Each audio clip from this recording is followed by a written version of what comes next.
नमः संस्कृताय दोस्तों, यूट्यूब पर आप सबका स्वागत और अभिनंदन है। आइए दोस्तों, डॉक्टर बाबूराम सक्सेना के आधार पर आज हम लोग फिर से विसर्ग संधि लेके हाजिर हुए हैं। विसर्ग संधि में आज हम लोग रो असुपी सूत्र का अध्ययन करेंगे दोस्तों, जो डॉक्टर बाबूराम सक्सेना के आधार पर और वैसे बेसिक के आधार पर इसका हम लोग अध्ययन करेंगे। तो आइए बिना देरी किए हम लोग अपने पाठ की शुरुआत करते हैं। तो आज हमारा ये है, तो ये रो असुपी, क्या रो असुपी सूत्र है दोस्तों, इसी की व्याख्या हम लोग करेंगे, उदाहरण और नियम को समझेंगे। तो सबसे पहले देखते हैं कि यह जो सूत्र है रो असुपी सूत्र है, यह वृत्ति किसकी करता है। तो यह सूत्र कहता है कि अहनो रेप आदेश न तू सुपी, अहनो रेप आदेश न तू सुपी, यानी अहन के बाद रेफ आदेश हो जाता है कब, जब सुप प्रत्यय यानी विभक्तियों को छोड़कर विभक्तियां न हो, न तो सुपी। यह सूत्र कहता है कि अहनो यानी अहन शब्द के बाद आदेश हो जाता है, अहन शब्द के बाद र आदेश हो जाता है, यानी रेफ, यहाँ पे फ है दोस्तों, ये थोड़ा सा वो हो गया है, यहाँ पे फ है रेफ। तो ये कह रहा है कि वृत्ति कहता है कि अहनो रेफ आदेश न तो सुपी, जब सुप यानी सुप क्या है, सुप हमारी विभक्तियां हैं, जो 7 विभक्तियां होती हैं, आम और जैसे अटाभ्याम आदि जो 7 विभक्तियां होती हैं उसे सुप कहते हैं। तो ये कह रहा है कि सुप में सुप न हो यानी विभक्तियां न हो, तब क्या होता है, अहनो शब्द के बाद रेप का आदेश हो जाता है। तो यह सूत्री अगर यहाँ तोड़ के भी पूछता है कि रो असुपी सूत्र किसकी वृत्ति करता है, तो अहनो रेप आदेश न तू सुपी की करता है। उसके बाद है कि सूत्र के प्रकार, सूत्र के क्या प्रकार है, नहीं सूत्र क्या करता है, तो ये सूत्र करता है र का आदेश करने वाला सूत्र है। क्या र का आदेश करने वाला यह सूत्र है, कौन, रो असुपी सूत्र जो है ये र का आदेश करने वाला है। इस रो असुपी सूत्र के पद का परिचय देख लेते हैं। तो रह शब्द जो होता है, रह शब्द प्रथमा विभक्ति एक वचन का रूप है। असुपी जो शब्द है, असुपी यानी जो सुप न हो, वह असुपी क्या है, सप्तमी विभक्ति एक वचन का सूत्र है। इसमें 2 पद हैं। पूछा भी जाता है कि रो असुपी सूत्र में कितने पद हैं, तो इसमें 2 पद हैं। रो असुपी सूत्र जो है, यहाँ अक्सर यही पूछा जाता है, सभी परीक्षाओं में अक्सर पूछा ही जाता है कि कितने पद होते हैं, तो 2 पद होते हैं।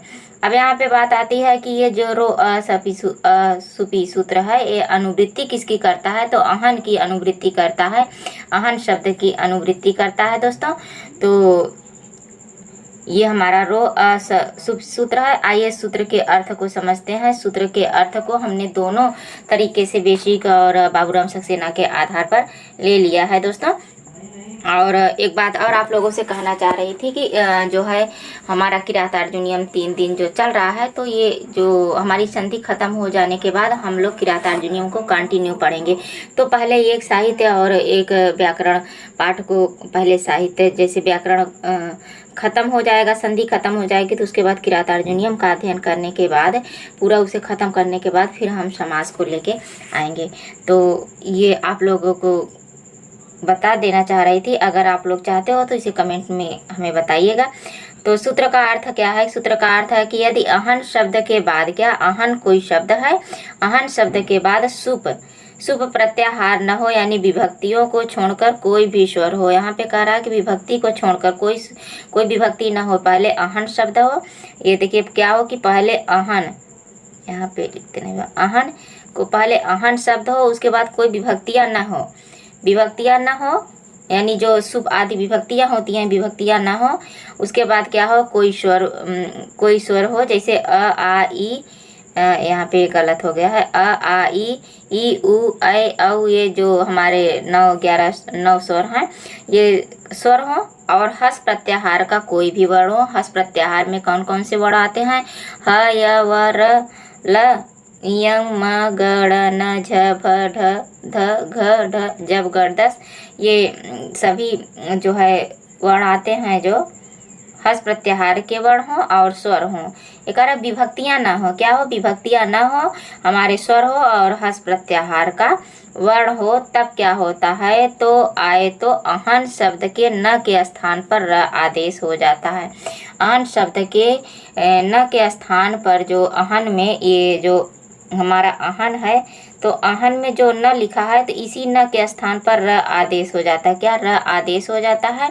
बस इस सूत्र का अर्थ यही है कि अहन शब्द के बाद कोई भी हस प्रत्याहार का वर्ण हो और कोई भी स्वर हो तो क्या हो जाएगा? न के स्थान पर र आदेश हो जाएगा। इस न के स्थान पर र आदेश हो जाएगा। आइए इसके हम लोग उदाहरण के माध्यम से समझते हैं दोस्तों। तो जो बाबूराम सक्सेना में उदाहरण है वो और अन्य किताबों से हमने उदाहरण को कलेक्ट किया है। तो हमारा जो पहला उदाहरण है, कह रहा है देखिए अहन अहन। अहन अहन ये दो शब्द है, तो अहन अहन देखिए अहन अहन, तो फिर इसी न के स्थान पर र हो गया है, तो अहर अहर हो गया है। अहर अहर, तो इसमें सूत्र लगेगा तो रो असोपी सूत्र से अहर अहर हो गया है, अलो अंत्यात पद से जो र का आदेश करता है। उसके बाद यहाँ पे है कि अहर और अहह। अहह यहाँ पे अहह जो र के स्थान पर विसर्ग गया है वो आया है खरवसानु विसर्जनीय सूत्र से। तो उसके बाद ये खरवसानु विसर्जनीय से सूत्र क्या करता है कि र के बाद खर प्रत्याहार का वर्ण आए तो र के क्या होता है कि र के प्रथम द्वितीय वर्ण न और स से हो तो र के स्थान पर विसर्ग हो जाता है। किससे? र के स्थान पर विसर्ग करने वाला सूत्र खरवसानु विसर्जनीय है। सजुसो रू से भी होता है दोस्तों। तो खरवसानु विसर्जनीय से स से र हो जाता है और यहाँ पे विसर्ग जो होता है यानी र से विसर्ग जो होता है खरवसानु विसर्जनीय सूत्र से होता है।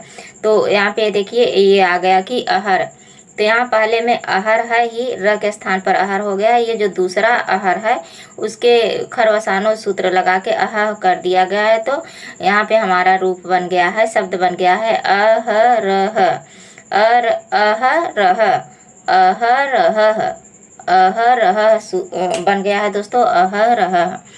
तो ये पहला उदाहरण था। और फिर दूसरा उदाहरण यह है कि देखिए अहन और गढ़ह। अहन और गढ़ह शब्द है, तो अहन के न के स्थान पे र आदेश हो गया है और गढ़र यहाँ पे विसर्ग का र हो गया है रो सुपी सूत्र से। तो अहर गढ़ह यहाँ खरवसानों से हो गया है। फिर ये बन गया अहर गढ़ह। क्या? ये र का ये जो र है यहाँ पे आधा र है विसर्ग के हलंत के साथ है, तो इसके ऊपर हो गया अहर गढ़ह बन गया दोस्तों।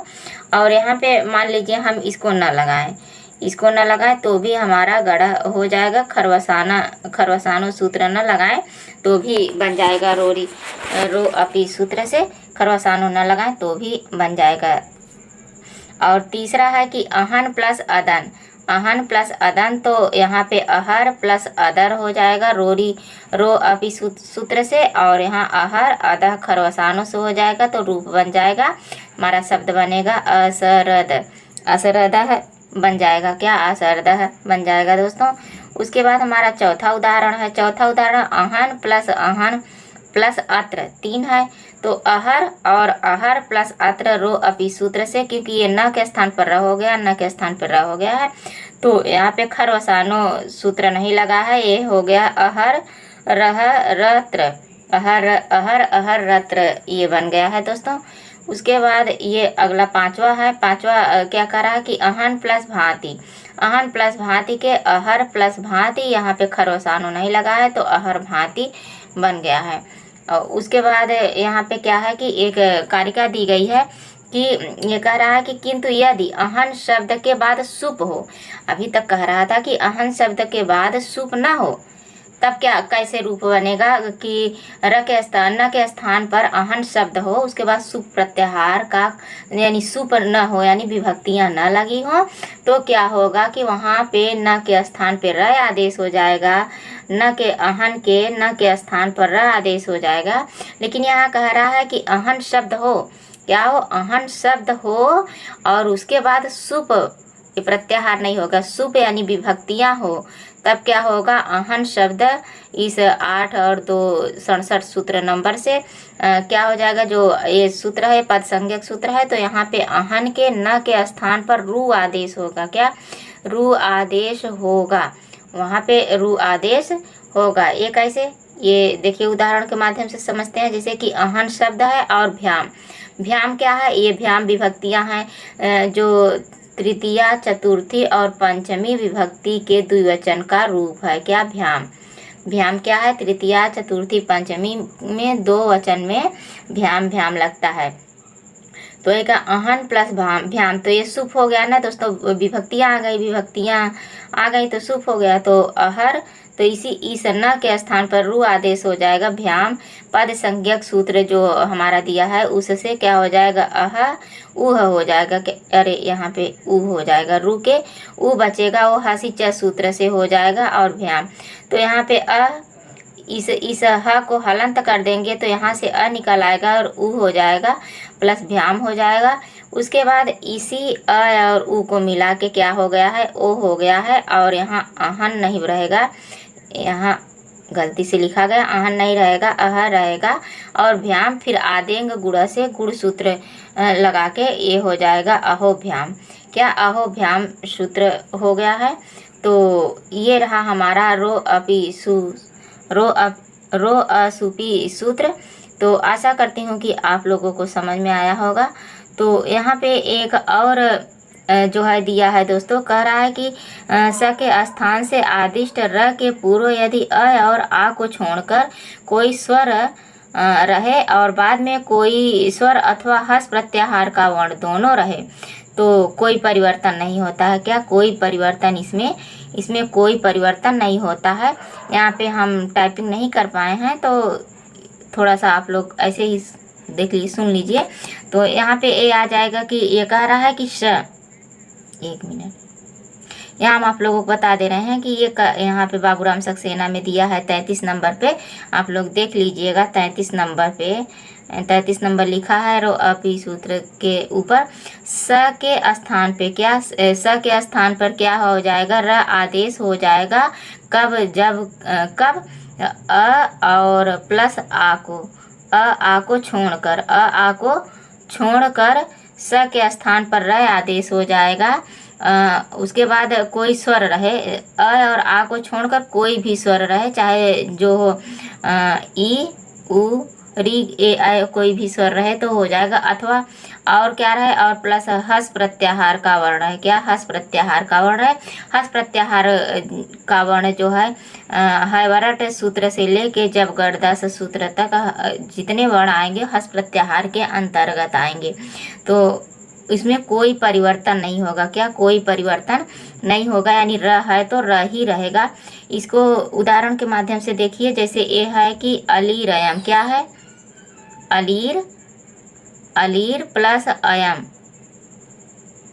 यहाँ पे अलीर प्लस अयम है तो ये इसमें कोई परिवर्तन नहीं होगा, क्योंकि ये देखिए अ है, यहाँ पे अ को छोड़ के कह रहा है अ है, और यहाँ पे र है, इसके आगे भी अ है, इसके पीछे भी र है, तो इसमें कोई परिवर्तन नहीं होगा। क्या? अलीरयम यहाँ पे बन जाएगा,